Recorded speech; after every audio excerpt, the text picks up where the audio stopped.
Bien,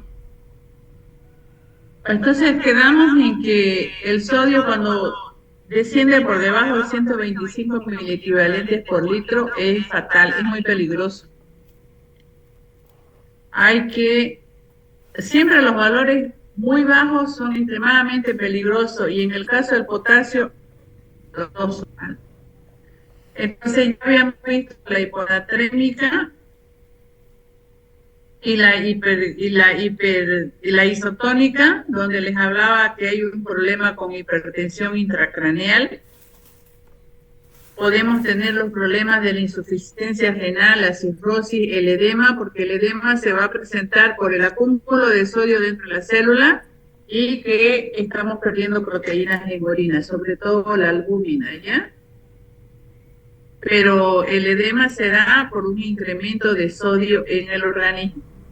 Por ello, las personas que son con hipertensión arterial elevada toman antihipertensivo para poder eliminar el sodio, pero de manera controlada.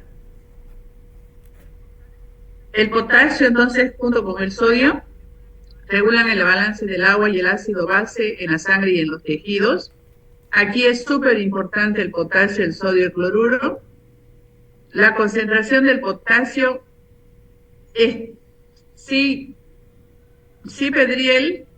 Doctora, disculpe, ¿está compartiendo? No sale nada. Y a mí me sale que sí. Dejar de compartir, dice, voy a volver a compartir y ya. Ahí están viendo. Ahora sí. Ahora sí, doctora. Disculpa. De repente era a propósito para ver si ustedes despertaban. Bien, pero yo creo que ustedes están extrañando la U, ¿no? ¿Ah? ¿O no? Sí, ¿no? Claro, pues uno extraña todo lo que sea salir de su casa, ¿ves?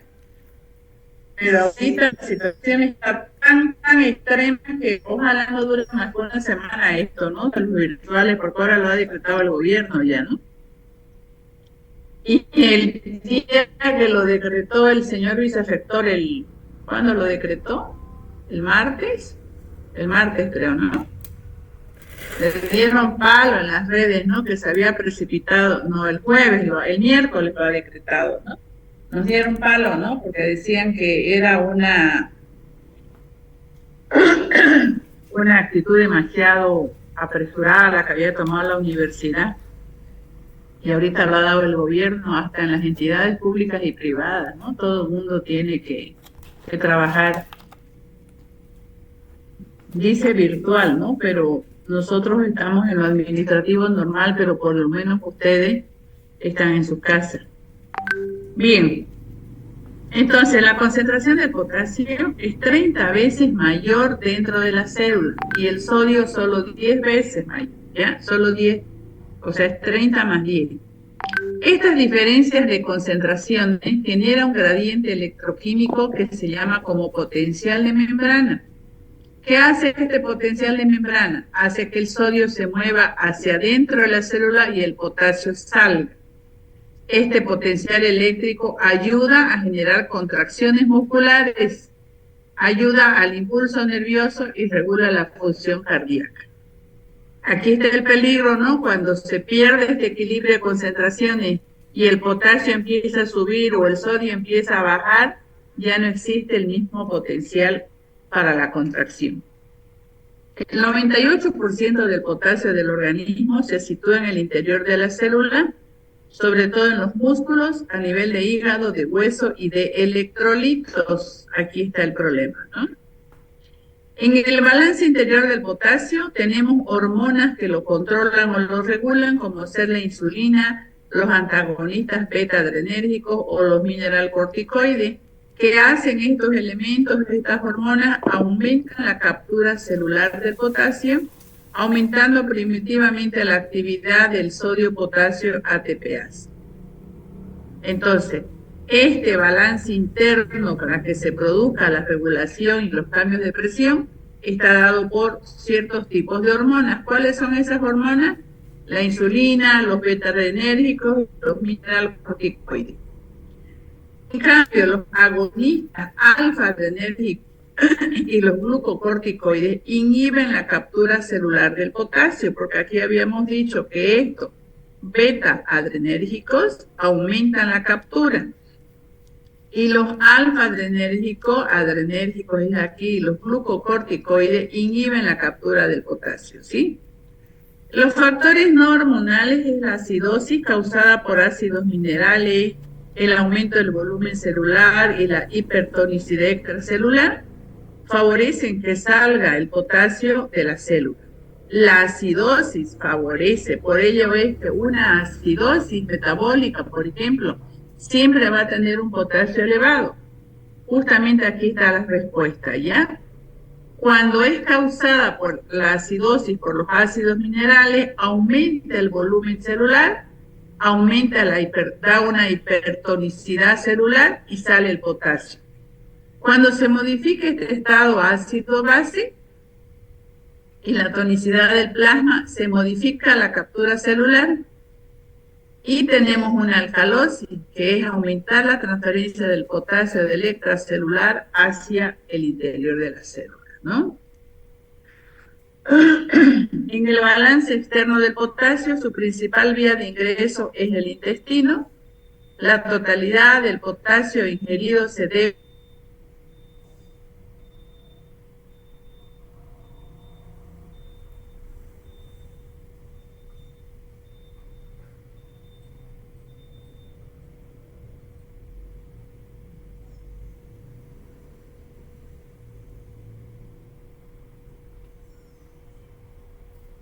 Ya no hay.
Ya no hay.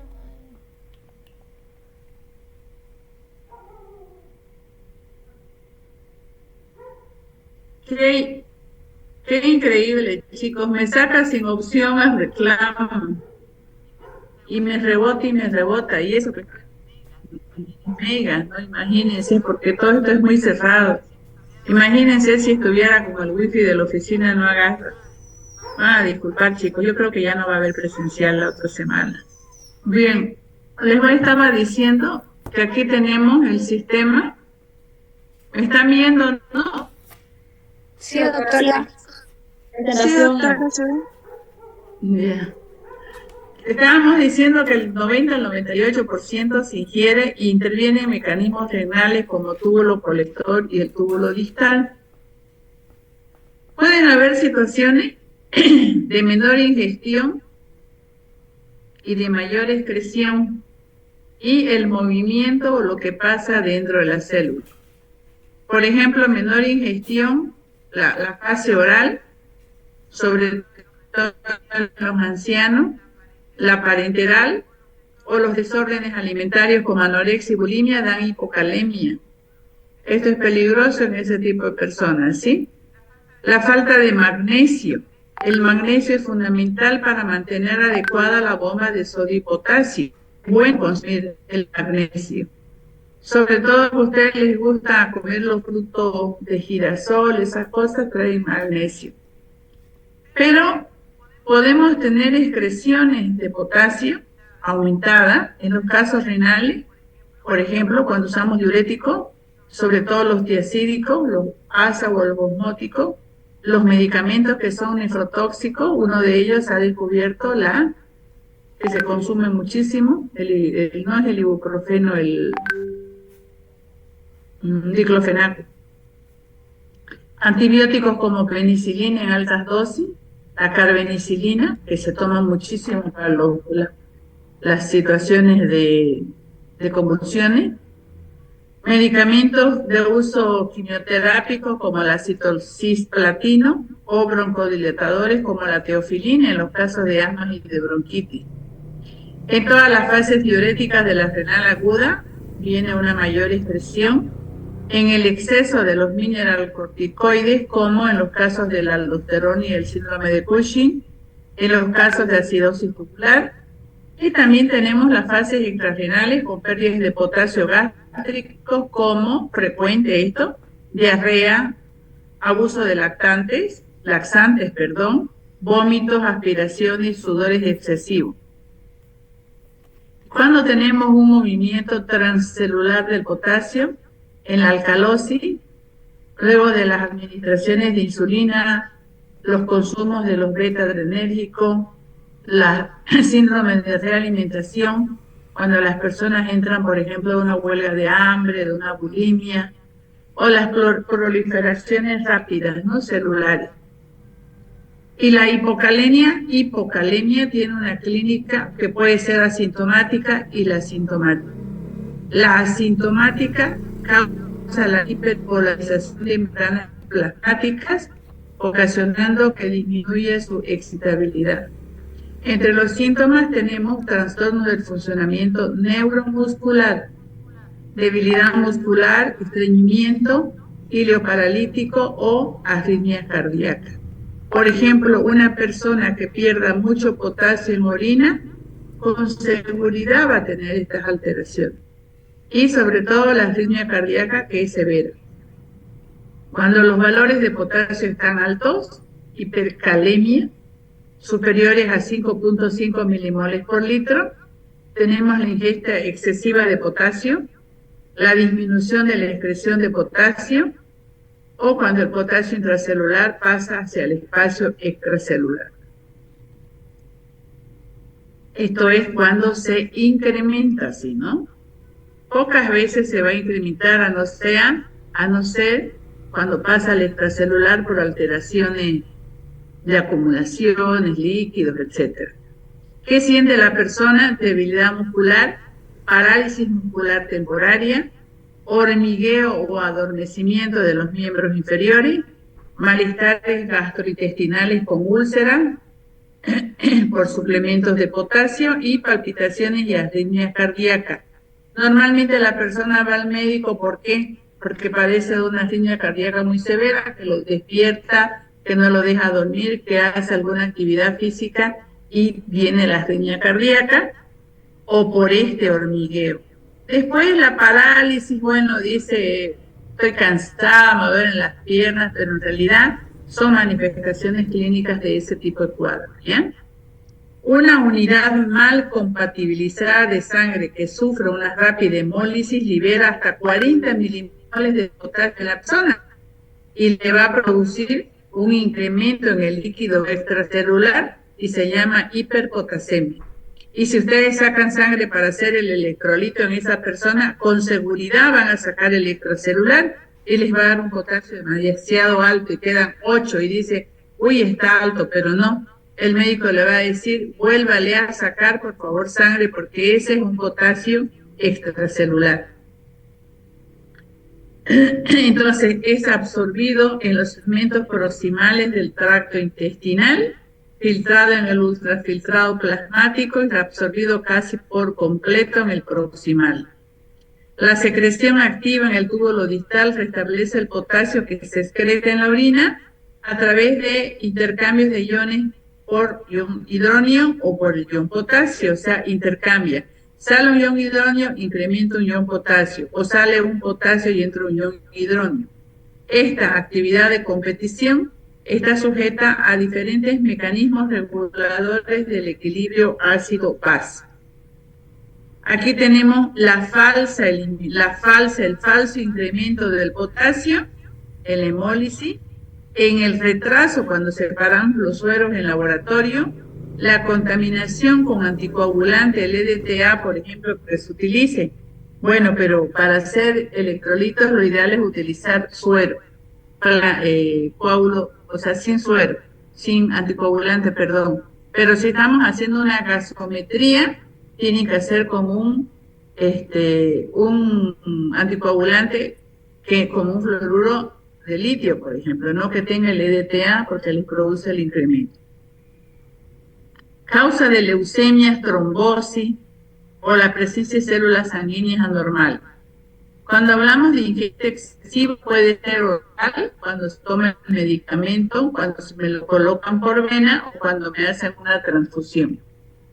Cuando se produce un movimiento transcelular del potasio, por ejemplo, con lesiones tisulares como en los traumas, en los síndromes de litiasis, estados catabólicos, la falta de insulina, la LRA o la nefropatía crónica, las quemaduras producen ese movimiento transcelular, las hemorragias severas o hemólisis.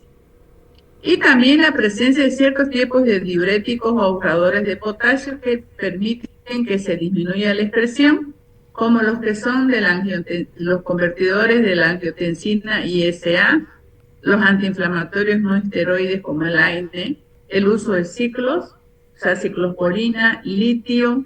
El litio ya sabemos que se utiliza para los estados de alteraciones psiquiátricas. La deficiencia en cierto tipo de minerales o enfermedad de Addison, de hiperaldosteronismo, etc.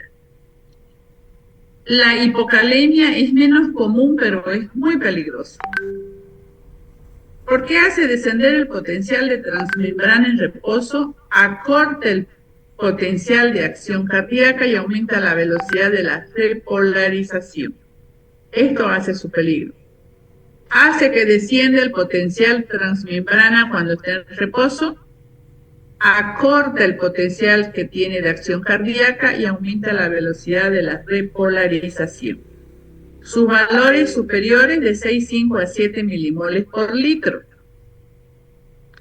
Puede producir una parada cardíaca en diástole con fibrilación ventricular lenta. Entonces hay que tener mucho cuidado cuando está muy baja o cuando está muy alta, ¿ya? Muy baja significa menor de 3,5, ¿no? Puede presentar alteraciones en el electrocardiograma, aumenta la onda T, se pierde la onda P del electro y aparecen los complejos QRS anormales, que es lo que mira el médico en un electrocardiograma. Por ejemplo, aquí, la onda T, mire la onda QRS sale muy elevada y la onda P empieza a disminuir, inclusive se puede invertir, miren, la onda y el espacio, se invierten, entonces estas son alteraciones. Otras características, la debilidad muscular que se asocia a una acidosis, como la hiperventilación o la respiración de Kussmaul, que vamos a ver en la parte de ácido-base, la debilidad muscular con pérdidas de reflejos tendinosos, confusión mental en la persona, náuseas y vómitos. Y la hipercalemia, sobre todo, se observa en pacientes que tienen acidosis metabólica y en algunos casos de la acidosis respiratoria. Una caída en el nivel sérico del bicarbonato provoca que se intercambie el ion hidróneo con el potasio y para mantener una electroneutralidad. ¿Cómo los vamos a analizar? Por el método FAES. Es un método de espectroscopía de emisión atómica que vamos a calentar el aire propano para producir que los electrones vayan subiendo de un estado de excitación a un estado funcional y en ese paso de un estado al otro estado emiten un cuanto de energía. El método más común que tenemos es el de los electrodos a través de iones selectivos. Miren, iones específicos, estos son los electrodos. Lo que sí hay que tener mucho en cuenta es que aquí tienen sensor o traductores en cada uno de ellos y hay que tener cuidado de no lastimarlos por los costados y no dejar el suero en contacto mucho tiempo que se seque aquí porque viene a dañar la membrana. Si nosotros dañamos cualquiera de estas partes ya no hay buena conductividad. Entonces son transductores o sensores que convierten la actividad de un ion específico en una solución con potencial eléctrico que nos permite medir el pH. Aquí lo tenemos en el instrumento y los sensores están acá, ¿no? O sea, están aquí adentro, protegidos. Hay por ejemplo, que simplemente trae una manguerita para poder aspirar, pero hay otros en los cuales estos 3 sensores están sueltos y los 3 se colocan dentro del tubo de ensayo para hacer la lectura. La parte sensora del electrodo normalmente es una membrana específica para ese ion junto con un electrodo de referencia. Estos electrodos selectivos se usan también en investigación en la bioquímica para conocer las concentraciones iónicas acuosas, ¿no? Para medir sodio, entonces, podemos utilizar una membrana de vidrio que permite el intercambio, y para medir potasio es una membrana neutra de vanilomicina. Tenemos métodos directos y métodos indirectos, y algunos, cuando los sueros son muy concentrados, hay que hacer una dilución por un método indirecto con un líquido diluyente para electrolitos, y ahí tendremos que hacer la medición del electrolito. O si nos permite, que no hay turbidez en la muestra, no hay muchos triglicéridos, lo podemos hacer directo. Ya hemos visto sus valores de referencia en el sodio 135 a 145 y el potasio de 3,5 a 5,5, pónganse por favor. 3,5 a 5,5. En orina el sodio de 40 a 200 milimoles 24 horas. Fíjense que al decir 24 horas, ¿qué significa específicamente? Decir 24 horas.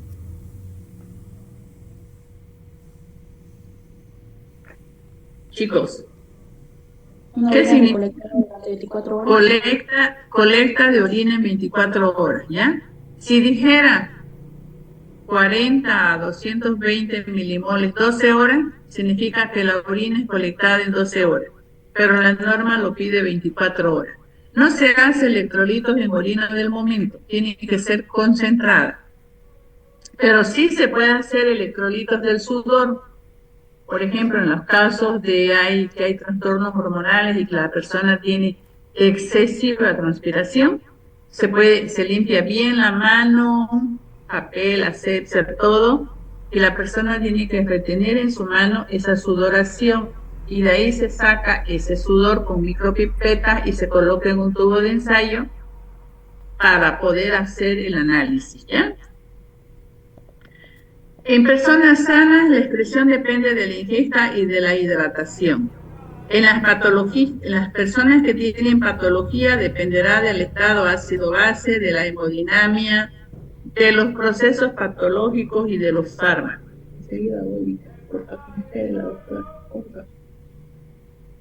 Bien. En los cloruros es el anión importante en los líquidos corporales que se detecta en suero, plasma, sudor, orina. lo absorbemos a través del intestino delgado y lo encontramos en el cuerpo en el líquido cefalorraquídeo. Por ello, cuando analicen LCR, tienen que analizar cloruro, porque este electrolito está con el sodio, ya con el líquido. Fíjense las funciones que desempeña: mantiene en buen estado las articulaciones, es un regulador del equilibrio ácido-base, regula la presión que permite el fluido corporal entrar y salir a través de las membranas celulares, mantiene en buen estado tendones junto con sodio y con potasio y regula el balance electrolítico, estimula la producción de ácido clorhídrico para la digestión de los alimentos, favorece la depuración del hígado y favorece la contractibilidad muscular. Es importantísimo el sodio. Su déficit, ¿qué puede provocar? Alteraciones digestivas, alteraciones de tendones, de articulaciones. Miren, relacionado con los electrolitos, las articulaciones y los tendones. Intoxicación hepática, pérdida de piezas dentales, dificultad de contracción muscular, se cae el cabello y hay alteraciones en el equilibrio del sodio. Mantiene muy buen estado los tendones, junto con el sodio y el potasio, regulan el balance electrolítico, estimulan la producción del ácido clorhídrico, producen la depuración del hígado y favorece la contractibilidad muscular. Esto ya lo habíamos visto. Causas que favorecen su deficiencia: las alteraciones del sodio y del potasio, las enfermedades gástricas, hepáticas o mala o desequilibrada alimentación. La hipercloremia, que se puede deber a intoxicaciones con bromuro, porque se produce una inhibición de la anhidrasa carbónica. En el glaucoma, las personas que utilizan el colirio todos los días de su vida pueden tener esta causa, ¿no? Porque se inhibe la anhidrasa carbónica. En los casos de acidosis metabólica, respiratoria o tubular renal. Puede haber hipercloremia con hipernatremia, o sea, cloro alto con sodio alto en los procesos de hemoconcentración, exceso de suero o diabetes insípida. Y esta puede ser moderada, acentuada o grave. Jóvenes, yo creo que voy a tener que quedar aquí porque su clase de ustedes es hasta las 9:15, ¿no? Sí, doctora. Sí, doctora. Seguramente van a entrar a otra clase. Por favor, vamos a quedar pendiente la próxima clase.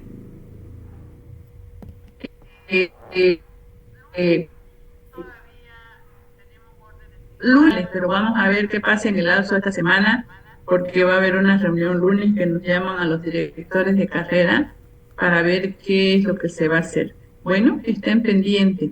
De todas maneras, todas las clases son virtuales, incluyendo las de laboratorio. Me imagino que sus docentes están pasando clases virtuales. Bueno, chicos, hasta luego. Buen descanso. Antes que finalice la clase, quería preguntarle algo. Sí, dígame. La hipocalemia. Mencionó, creo que en orina no podíamos hacer. No. Claro, o sea, le dije que la caliuria, o sea, el potasio en orina, se hace en orinas de 24 horas, no en orina del momento. ¿Ya? Cuando usted hace la prueba en orina, ahí sabe si es hipo, es hiper o es iso, está normal. ¿Ya? El nombre de hipo usted se lo da porque su resultado es bajo. Sí, doctora, Pero la gracias. prueba en sí, la prueba en sí no se llama hipo. ¿Sí, Rocío? Ya, doctora, gracias. Ok, entonces, les decía yo, cuando dice 24 horas, ¿qué significa que se echen orina de 24 horas?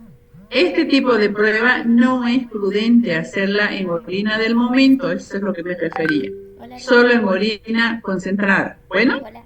¿Sí? listo. Recién Chao, ahora chao, me chicas, está hasta diciendo luego. que va a terminar, pero voy a tener una reunión de un ratito, yo creo media hora Chao. para lo de... Hasta luego. Hasta luego.